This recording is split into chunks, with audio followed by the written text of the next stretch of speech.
Tanong ko sa kanya. Mukha nagulat to sa tanong ko pero kagad din naman to nakabawi at sumagot. No, I was going to your cottage to invite you for breakfast but suddenly, someone blocked my way papunta sa'yo. Paliwanag nito sa akin. Si Steph ba yung tinutukoy nito? Kaya pala sa tabi-tabi na lang sila nag-uusap. I feel guilty now. Guilty? For what? Do you want to eat? Gaga kong tanong. Mamaya na. Kumain ka naman na so it's fine. Anito at saka simpleng ngumiti. I'm not hungry yet. Can we talk? Where's your kitchen? I'll cook you some breakfast. Sabi ko tumingin sa buong paligid. Hindi ko tuloy nakita yung pagiti niya ng walapan. We can talk after you eat. Ipagluluto mo talaga ako? Tanong nito kaya tinignan ko ulit siya. Nakakulot ang kilay nito while smiling a little. Yeah, kung may iluluto. Sabi ko at saka ko siya tinaasan ng kilay while I put my both hands on my chest. Ayaw mo? I know I'm not a good cook like you pero sure naman ako na makakain mo yung lulutuin ko. Natawa siya ng kaunti sa sinabi ko. Ano nakakatawa sa sinabi ko? I am just saying the truth. It's in that corner. Anito tinuro pa yung kusina. Are you really sure about it? We can talk now kung nagmamadali ka. Pinagtaasan ko siya ng kilay at pinataray ko palali ang boses ko. Mr. Ford, hindi ako ganun kasama para gutumin ka. Talk can wait pero yung gutom I think not. Totoo kong sabi sa kanya. Ang taray mo talaga, he said while smiling at me. Are you always like that? O sa akin ka lang talaga mataray? Tinaasan ko siya ng kilay, saka na siya tinalikuran. I don't want to answer his question. Alam ko mataray ako pero parang sumusobra when it comes to this man. Ewan ko ba kung bakit? Maybe you're hiding something in your chest. Anang utak ko. I cook a simple dish para naman kahit papaano magkalaman ng sikmura ng lalaking to. Saka ko pa siya pinagsandok ng pagkain while he's on the table. Ba't naging behave ito at di ako ginalo sa pagluluto? Kung hindi, naku baka naihampas ko sa kanya tong kawali. But still, I know he is staring at me. Aramdam ko kasi ang presensya ng pagtingin niya kahit nakatiligod ako at nakakailang tuloy. Kumain ka na, sabi ko. Kaagad sumili ang dilito na para bang akin na akin lang. Do not expect it's a your dish. Hindi ako marunong magluto. I'm sure it's good. Anito at ngumiti sa akin. Gosh, kalma Jane. Mabilis ko siyang tililikuran para makaiwas sa uri ng pagiti nito. Bakit binayaan ng ganitong pagiti ang lalaking to? Makalaglag panty. I make a coffee saka nakamupo sa mesa pero malayo nang sa kanya. Parang sarap na sarap ang loko sa niluto ko. Parang yung subo nito ng pagkain. O sadyang gutom lang talaga ito. Kumain naman to ng dinner kagabi ah. Napatingin tuloy ako sa wristwatch ko. It is already 10 in the morning. Can you stop drinking black coffee? Napaigdad ako sa sinabi niya. Mabilis ko siyang tinignan, nakatayo nito at hawak yung ginawa niyang kape. Yung boses niya parang inutusan niya pa akong itigil na ang pag-inom ko ng maitim na kape. I like black coffee, sabi ko at saka simpleng napalunok pa. Hindi ko kasi gusto yung lasa ng gatas. It takes like starfish in my toge. Paliwanag ko pa sa kanya. I am not like Jade. Jade like full milk pero ako hindi. I just don't know kung bakit nagbago ng taste si Matcha dati rin naman. Same kami ng gusto sa coffee eh. Babe, it's not good for your health kung laging black coffee ang iniinom mo. Anito habang umiiling pa at sa kanya ako tinalikuran habang hawak niya yung kape ko. You are a doctor. You should know that. Napang ako sa sinabi niya. Does he care about me? Tanong ko sa utak ko. Ipinilig kong utak ko para bumalik sa dati. Mabuti na lamang at nakatalikod to sa akin, kaya hindi nakita ang ginawa ko. I know that. Sabi ko at saka napabunto hininga. I just don't like cream in my coffee. Mukhang di na ako sanay. Kailangan mong masanay. Masama ang sobra, babe. Anit at saka nilapag yung kape na naroon na meron ng gatas. Opo. Sabi ko na lamang while looking at him. Lumipat pa talaga doon sa tabi ko at saka kumain ulit. Can you stop calling me babe? I have a name. Utos yun at hindi tanong. Nailang kasi ako when he's calling me that. He is not my boyfriend. Pero lang kung gusto niya magpabudol sa akin. No, that won't happen. Anito at saka ako tinignan while eating. At bakit? You can just call me by my name at hindi babe. Sabi kong nakatas pa ang kilay. We are not in a relationship and besides, kakikilala pa lang natin. That won't happen, babe. Anito. Sooner or later, we might don't have a relationship but we will have it. Gusto ko masanay ka na babe ang tawag ko sa'yo because I am planning to court you. Sa ayaw at sa gusto mo. And I don't care kung Maikling panahon pa lang tayo nagkita. Ang tigas naman ng ulong lalaking to. Batukan ko kaya na magising. Kawawa naman, kumakain. Mamaya na lang. And why? Tungkol ba ito sa nangyari sa atin? Taas kilay kong tanong sa kanya. Kung yun ang dahilan, I told you. I like you, Jane. Bigla na itong sabi sa akin kaya natigil ako sa iba ko pang sasabihin. He looked so serious. Totoo kaya? Can you let me savor the food that you cook for me? Mamaya na tayo nag-usap. Kailangan ko lang namnamin ito. This is the first time someone cooked for me. Pera lang si mama, so please babe, let me. We will talk after I finish this delicious food. Alito sa malambing na tinig. Seriously, ganun ba yung kasarap? Para namnamin niya ng sobra. Hindi, ang babaw naman ng lalaking to eh. But he got the point, not talking while eating. Napailing na lang ako at saka ko na lang hinigop yung kape ko. Muntik pa ako mabulunan when Mike kissed my forehead. I will answer your question, I promise. Alito bago bumalik sa pagkain niya. Baka kasi hindi na ito maulit after this. I'm all yours. You can be my dessert if you want. Sinabayan pa talaga ng kindat ng loko. I can feel my heart so fast. Para halik lang sa noo eh. Gosh, I am not aware of this feeling.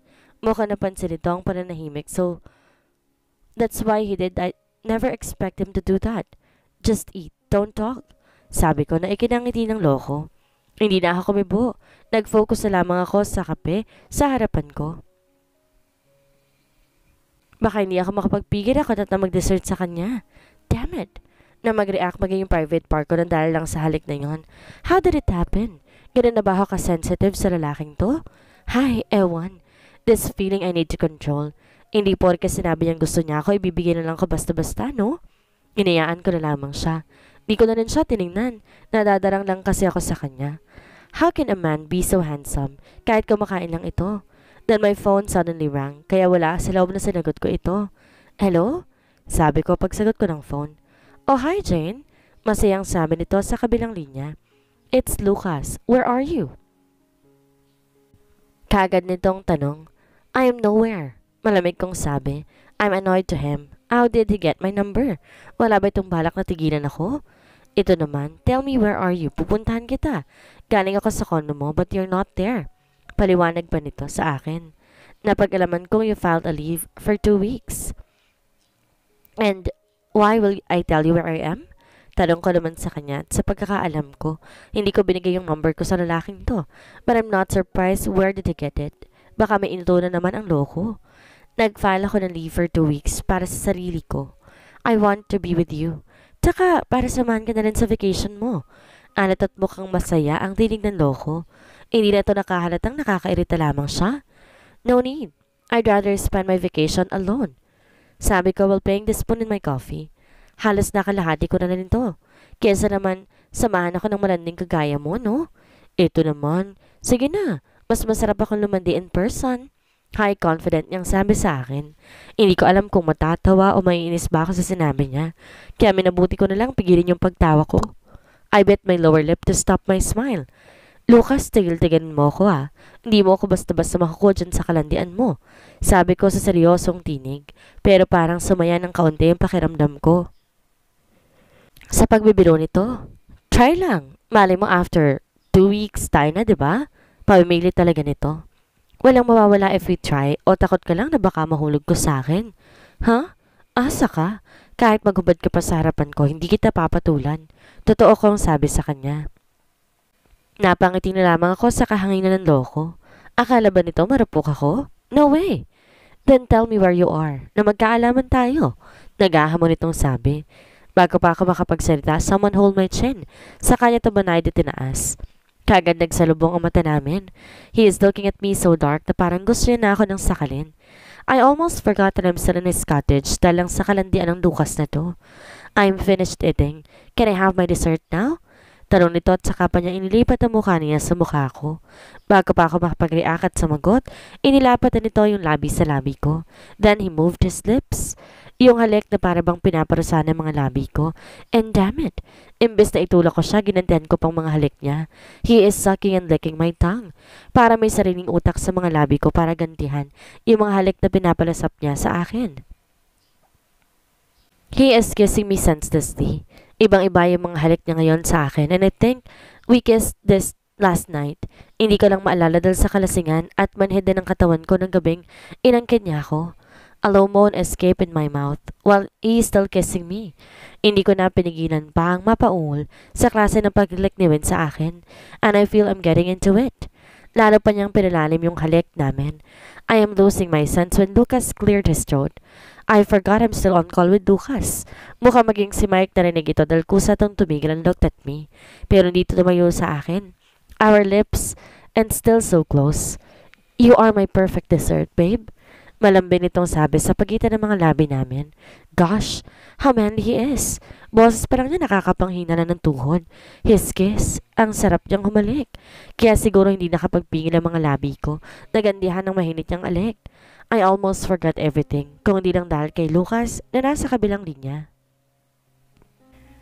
I should hang up. Sorry to disturb you. Ani Lucas sa kabilang linya, then he hang up. Did he hear how I moan? Narinig ba nitong paghalikan namin ni Mike? Tapos yung mahina kong ungol. Mabilis kong itinulak na mahina si Mike palayo sa akin. Why did you do that?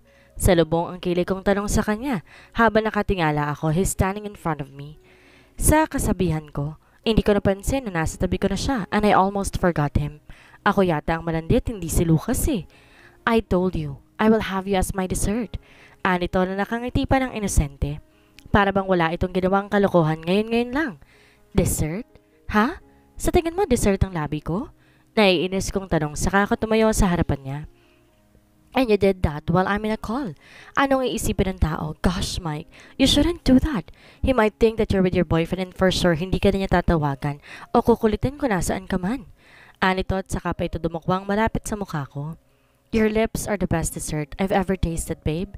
He is right. Mukhang di na nga tatawag si Lucas sa akin, which is a good one, dahil di na ito mangungulit pa. Pero nakakahiya pa rin ang ginawa ng lokong to. This is the second time na nangyari to. Laro na ng mukha ng iharap ko sa co-doctor ko. So, kailan pa kitang pasalamatan dahil sa ginawa mong paghalik sa akin while I'm in a call? Tanong ko sa kanya sa mataring natinig. No need to thank me. Anito at saka ngumiti sa akin. Mas gusto ko ng halik ng pasasalamat. Mas malandi pa pala to kay Lucas. Kumukulo talaga ang bumbunan ko sa laking tuwa. Can I spank his face? Nanggigigil kong sigaw sa utak ko. Kapag hindi ako nakapagtimpe, talaga namang black ay ang aabuti ng gwapo nitong mukha. Bago pa ako maging bayolente, minabuti ko kung pakalmahin ang sarili ko. May kasalanan din naman ako eh. Ginantihan ko yung mga halik niya. Uminga ako ng malalim to calm myself. Baka hindi ko lang ma-black eye to, mapatay ko na rin. Wag naman sana yung kagwapuhan, kontra ng utak ko. Mukhang maging yung brain ko'y nagiging taksil na rin sa akin when it comes to this man. That won't happen, Mr. Ford. Malamig pa sa yelo kong sabi. Ano bang pag-uusapan natin? Tell it so I can leave. I don't have a whole day para makipaglokohan sa'yo. Are you mad? Tanong nitong salubong ang mga kilay. Galit ka ba just because I kiss you? Or galit ka because you're talking to that man and I am disturbing you? Kita ko ang matalim nitong pagtitig sa akin. Yung tingin na nakakapanindig balihibo. Tala, galis is scaring me? Siya pa talaga ang galit ngayon? Yes, I am. Inis kong sigaw. Akala ba nito masisindak ako nang ganon-ganon lang? Ha, manigas siya. Ang sakin lang, you should not do that. He's not just a man, Mr. Ford. He is my co-doctor. Ano na lang iisipin niya sa akin? Damn it! Respect me kahit konti man lang. Inis kong sabit nang gigigil ako sa inis. Puwisit. Kapag talaga sumabog ako, hindi ko na ito mapipigilan. Kung ginagawa mo sa mga ibang babae mo yan, ibahin mo ko. I am not like them. I am not a public display na kung kailan mo gustong halikan, hahalikan mo. Para na akong may iyak sa galit. I don't want to get mad, pero feeling ko kasi napahiya ako sa tao. Okay lang sana kung hindi ko siya kasama sa work. I can face it. Pero iba na kasi kapag araw-araw kami nagkikita. Huwag na huwag mong itutulad sa mga babaeng nakakasama mo sa bar o sa mga babaeng naiikama mo. Hindi ako kaladkaring babae. Galit kong sabi at saka ako tumalikod sa kanya. Baka ako ano pang nasabi ko. Then I shot my eye closed. Sasabog ako if I did not calm myself. Bilis na rin kasi ng paghinga ko eh. Damn it! I clenched my teeth in anger. Nahigit ko ang paghinga ko when he wrapped his hands around my waist. Muntik nang kumumala yung kaluluwa ko sa yakap niya sa likod ko. I can feel his hard chest in my back.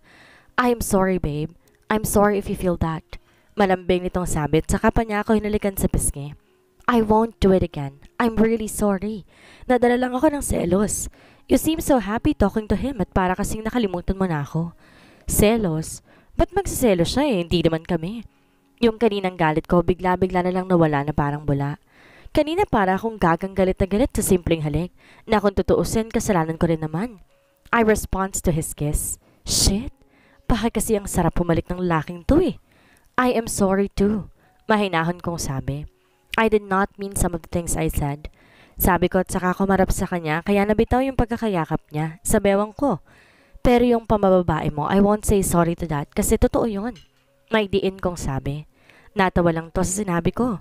Saka pala talaga niya inilagay yung kamay niya sa bewang nito. Hindi ako babaero. Sadyang lapitin lang talaga ako ng babae. Anitong nakangiti sa akin, yung ngiting nakakapaglaway. This man, he really knows how to work. He's charming and I'm drawing to him. Pag hindi ako nagpigil, baka marunod ako sa kanya. At hindi na ulit nakaahon kahit pa marunong naman akong lumangoy. Ah, hindi ka naman kahanginan ano? Taas kilay kong tanong sa kanya. Lalo lang tuloy lumapad ang ngiti niya. It's true.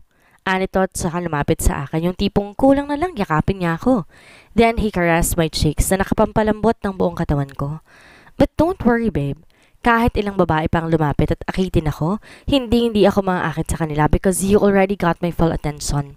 Sa'yo lang ako papaakit at papaangkin. No one else. His sexy voice. Para akong inaakit while he is saying that. Pasimple akong huminga ng malalim and I feel breathless. Ang lakas naman ng hangin ng dumuhong to. Pero para akong kakapusin ang hininga sa kalandian niya. Huwag kang malandi. Hindi ako marupok, no? Taas kilay kong sabi.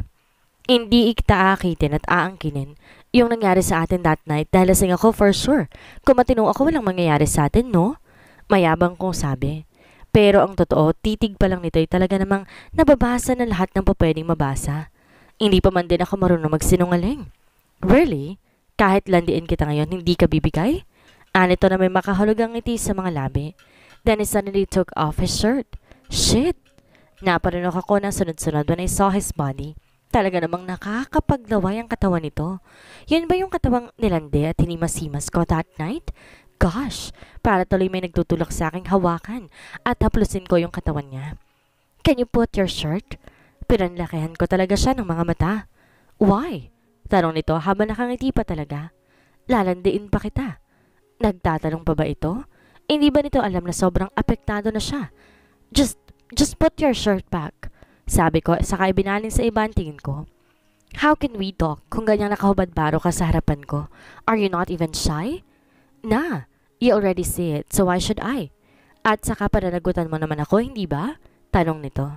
Salubong at tumuusok yung ilong ko nang humarap sa kanya. Talaga naman, paano ko siya matinong makakausap ng ganito? Ganyan ang gusto mo? Taas kilay kong tanong kaysa naman mainis ako at ako lang mag-iinit sa aming dalawa. No way! Walang sabi-sabing inalis ko rin yung pangtitas kong damit. Kita ko yung paglunok niya ng sunod-sunod na makita niya yung dibdib ko. He is looking into my breast na may mga kiss mark pa niya na siya rin na may gawa. Mabuti nga wala sa leg eh. Heads up, Mr. Ford? Malambing kong sabi na sunod naman niya. Let's talk now. Akala ba niya siya lang may kaya mag-alis ng damit pang itaas like what he said? Nakita at natikman din naman niya ako na may mga marka pa nga eh. I think we can talk with shirt on. Nabulol pa talaga ito at saka mabilis sa sinot yung t-shirt niya. Kagat-labi ako natawa sa sinabi niya, teasing him feels so great. Dapat pala kanina ko pa ito ginawa. I did not know it's enjoying seeing him like this. Can I ask something?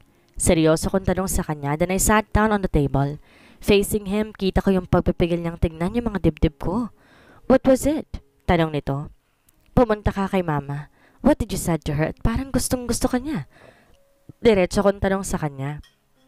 Oh, I just tell tita that I'm serious about you. Anito at saka namulsa pa sa harapan ko. Sinabi ko rin na kung pwede kitang ligawan. At ano namang sinabi ng mommy? Tanong ko na naman sa kanya. She said yes. Anito at saka pa simpleng tumitingin sa mga dibdib ko. Babe, can you put your shirt now? Damn it, it's distracting me. Pinigilan ko yung pagtawa ko sa sinabi niya. Halata naman. He kept picking on my chest at nag-enjoy pa ako, kaya hinayaan ko na lang na may bra naman ako. Kanina galit na galit ako dahil sa hinalikan niya ako while I'm in a call. Pero ngayon nandito ako sa harapan niya na walang suot na t-shirt. Respect daw. Anang utak ko. Nauna ka pang magpaalam sa mama mo kaysa sa akin, ano? Pagtataray ko kunwari pero deep inside, I am so happy. Inuna niya si mommy kaysa sa akin. Para sa akin, mas importante yung pagpayag ni mommy kasi mommy knows best. Paano kung pumayag si mama pero ayoko? That's not a problem. I will still court you kahit ayaw mo. Hanggang sa masanay ka at ikaw ni mismong maligaw sa akin. Anito at nagkibit balikat pa. Talagang di ka kumukuha ng hindi, no? Ako sa kanya. Sa'yo lang. Anito at saka lumapit sa akin at dumukwang sa mukha ko. Nagmukha tuloy akong maliit sa pagkakaupo ko sa mesa. Wear your shirt, babe. Baka hindi na ako makapagpigil at angkilin kita sa mesang kinaupuan mo. Napanguso ako sa sinabi niya. Imbes mainis para pang kililiti ang buong katawan ko, lalo na't malapit ito sa akin.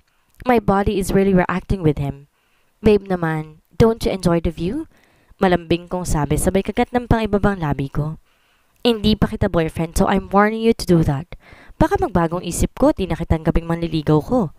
Kita ko yung pagliliwanag ng mga mata niya sa sinabi ko. He seems so happy for what I said. Really? Pumapayag ka ng ligawan kita? Paniniguro nito kaya tumango ako bilang sagot. Sa kanya ako niyakap na kinagulat ko. He is really happy, huh? Kailan mo ako sasagutin? Tanong naman ito nang tumingin sa akin. Mr. Ford, kakapayag ko lang naligawan mo ko tas gusto mo sagutin na kita agad? Natatawa kong sabi. Sorry, I am just so excited and happy to be your boyfriend. Anito at saka ako niyakap. Maybe it's not a bad idea to give him a chance. Isa pa, gusto ko rin naman siya, no? And I think my mom will be happy if she knew na pumayag ako. Mike called me and inviting me for breakfast. Balak pa niya ako sunduin sa cottage ko. Humindi lang ako. Gosh, kagigising ko lang nang tumawag to. He is being so sweet and caring simula pa kahapon and I like it. Oh, you're really here, Mike? Dinig kong sigaw ng babae kaya't napatingin ako sa mesa na kinaroroonan nila. I thought it's not you. Kaya ako na mismo nagpunta to really confirm it's you. Masaya nitong sabi. Then I looked at Mike. Yung itsura pa lang niya, alam mo na nang iinis to. He is annoyed to the woman. Hirap maging gwapo. Bulong ko sa utak ko. Para naman kasi every time I see him, he is always in a woman. Gaya na lang ngayon. Hindi ko naman masisisi yung mga kabaro ko. Mike is really a handsome man. Wait, why are you here? Tanong ng babae at saka umupo pa talaga. Hindi ba niya nakikita na naiinis si Mike? Don't tell me hanggang ngayon hinahanap-hanap at hinahabol-habol mo pa rin ako. Matamis nakangiti ang babae. Cut the crap. Hindi kita hinahabol at hinahanap. Malamig na sagot ni Mike sa babae. But the girl seems not really affected to Mike's says. Love naman, you know I own this kaya huwag ka na magpalusot pa. Matamis nangiti nitong sabi. I know naman hindi ka pa nakaka-move on sa akin but sorry to say I have a boyfriend now. Mukhang nahuli ka na ng dating. But if you're really that desperate to bring me back again, I can break up with him just to be with you. Nagsimulang kumulo ang bunbunan ko. Ano yun? Damit kung magpalit ng boyfriend? Do you really know na pagmamayari na ito ng ex niya?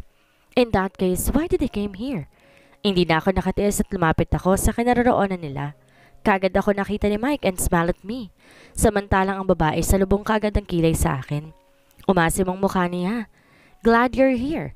Masayang sabi ni Mike sa akin. I smiled at him at saka ko tinignan yung babae.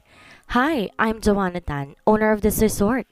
Pagpapakilala ng babae sa akin talagang tumayo pa talaga para pantayin ang pagtingin ko sa kanya. Jane, pagpapakilala ko. Hindi ko kailangan sabihin na bang pangalan profession to. I am not like her. Oh, I'm one of your guests, right? Anito na ikinatango ko. Oh yeah. Ikaw ang binigyan ni Mama ng invitation ring, Mrs. Francisco? Anito at saka ngumisi pa talaga. Pinagdiinan pa niya yung Mrs. Francisco, ha? Sarap sa pakin. Pinapakulo ng babaeng ito yung dugo ko. I clicked my tongue and looked at her na may pang-uuyam. You are very wrong, Miss Tan. Malamig kong sabi. I am still a miss. And the Mrs. Francisco that you know, it's my mother. Sorry for concerning you. Next time I'll visit your resort, I make sure that I will be Mrs. Ford. Masaya kong sabi. Kita ko yung pagtataka sa mukha ng babae at mukhang di nito expect ang sinabi ko. Then he looked at Mike. Huwag ka kasing mag-ilusyon na ikaw ang pinuntahan dito ni Mike. Don't expect too much, Miss Tan. Para hindi ka bumagsak na sobra. Taas kilay kong sabi habang nakangisi. Wari bang hahayaan ko na lang ang lukalukang to? Napahiyain si Mike? No way! Lalo na ako naririnig ko pa.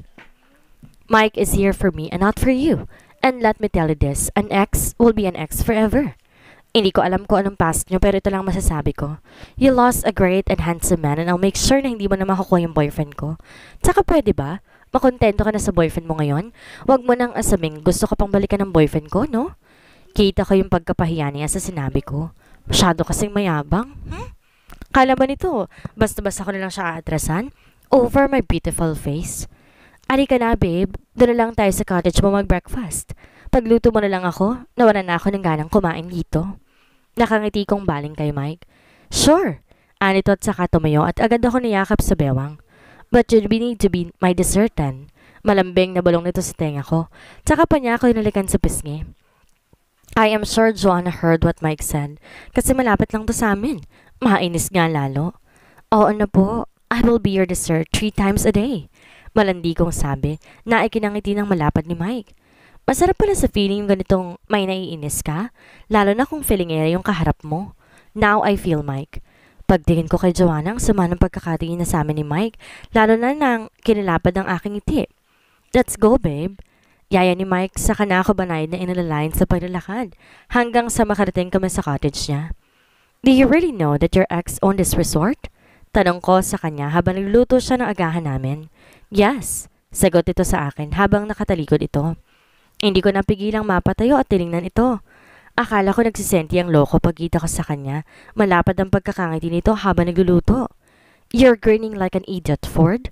Puna ko sa kanya, kaya napatingin to sa akin. Alam pa lang pag-aari ng ex mo to, bakit ka pa pumunta dito? Because you're here. Anito at saka ngumiti sa akin. Ikaw ang pinunta ko dito at hindi ang ex ko. So may totoo naman pala akong sinabi kanina. I thought I lied a lot. Pero parang feeling ko hindi. You look so happy right now. Taas kilay kong tanong tsaka sumandal pa sa tabi niya. Ewan ko ba pero feel ko I'm jealous. I'm happy kasi sabi mo I'm your boyfriend. That means I really have a big chance to be your boyfriend. Anito sa masayang tinig. Malalaki ang mga matang napatingin ako sa kanya. Hindi counted yun. There is no turning back, babe. I'm your boyfriend in front of Joanna now. Hindi papalis ang ngiti nito sa mga labi niya. No, I just said that kasi akala mo kung sino yung ex mo. That's a foul. May diin kong sabi. Kahit pa sinagot mo na ako sa harap ni Joanna. And that's final. Anito at mabilis akong halikan sa labi na kinagulat ko. No, hindi ko na ituloy ang sasabihin ko nang humarap ito sa akin at hapitin ako sa bewang. Thank you. Malambing nitong sabi malapit sa mukha. Salamat dahil hindi ka umalis. At salamat tinulungan mo akong punasan yung ex ko. Medyo sumaya ako sa sinabi niya. So he expected me to leave him? Nang dahil lamang doon. This man is really something. Ibang-iba ang pagkakakilala ko sa kanya noon sa ospital. He is really a nice man and a good catch. Gaga na lang talagang babaeng iiwan ng ganitong lalaki. Ayoko ng thank you mo. Pigil ang ngiti kong sabi. Damn, like wrapping my arms around my neck. I want a hot kiss from you, Ford. Malambing kong sabi malapit sa mukha niya. I can see how he looked at my lips and gulped. Akmang hahalikan niya na ako when we smell something. Sumigaw si Mike tsaka bumalik sa niluluto niya. Konting landi ko lang pala sa kanya pati pagluluto niya nakakalimutan niya. I think it's not a good idea to eat it. Anito habang inilalagay ang niluto niya sa sink. It's your fault. Masyado kang maganda so I lost my sense. Damn it. Paano na lang kung sinagot mo na ako while I'm cooking? Baka buong kusina pang nasunog. Umiiling pa nitong sabi. That's noted. Natatawa kong sabi. I will say yes when you're not cooking to prevent a big fire. Pangiinis ko pa sa kanya. I will just order some food. Anito habang inaalis ang apron niya. Wait me here, it will be fast. Bago to umalis, sinalikan muna niya ako na mabilis sa pisngi. Napangiti na lamang ako sa kaswitan ng loko. I cannot deny that I like him too. Masyado lang kasi talagang mabilis sa mga pangyayari, kaya nagpapakipot lang ako ng kaunti. And I want to know how he will going to court me. Parang nandalambot ang buong katawan ko sa pagkakahiga. I am not doing anything. I am getting bored in my apartment alone. Ang hirap din pala ng ganitong nasanay ka na may ginagawa sa araw-araw. Ayoko namang kulitin si Mike. He is busy at buti nga may time pa ito para puntahan ako after niya sa work. Hi babe, how's your day? Tanong ni Mike na makapasok to sa kondo ko. Bored as always, sabi ko habang nakaupo sa tabi niya. I still have one more week to spend. Pinagsisiyan ko tuloy yung 2 weeks vacation ko. Na, it's good for you.